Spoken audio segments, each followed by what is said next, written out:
Today I'm going to be answering 3 questions that came up in the previous video about the electric eel wheel 5 prototype. So if you haven't seen that video, you should probably go check that out first. There'll be a link in the show notes. So the first question that came up was the orifice hole, and several people were saying, that they liked the previous version's orifice hole because it was large, like you see it here, and it was small, like this in the previous video. So the answer to that one is that we have these inserts that allow you to change the orifice hole for different types of yarn on this new version of the electric eel wheel, which was some feedback we got from version 4. That people wanted something like this, so we added that, and now it should be able to, fit anybody's needs. They can use this small orifice hole, a medium-sized orifice hole, or they can remove the spacer entirely and get sort of a wide-open hole for, that really bulky yarn, or if you want to put beads or something on it. Another question we got was, what happens with hook wear? Are these hooks going to eventually slide? So we've done a lot of testing with sliding these hooks back and forth like this, just a whole lot. And so far we haven't found any slippage with yarn. What happens is when you have any tension on one side of the hook and not the other, it just won't slide laterally like that. You really need to push on both sides evenly in order to slide it. So when you have yarn going through here, it actually kind of locks the hook down in place and it doesn't slide.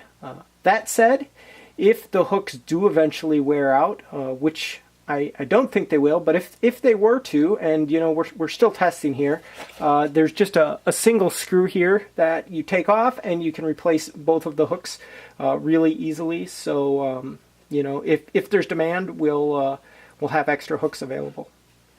And then the last question people were asking was like, this looks like it's complete, it's ready to ship. Why is it still months away? And the answer is there's a lot of little things that we're tweaking. For example, we noticed that sometimes this flyer or the flyer and the bobbin would rattle a little.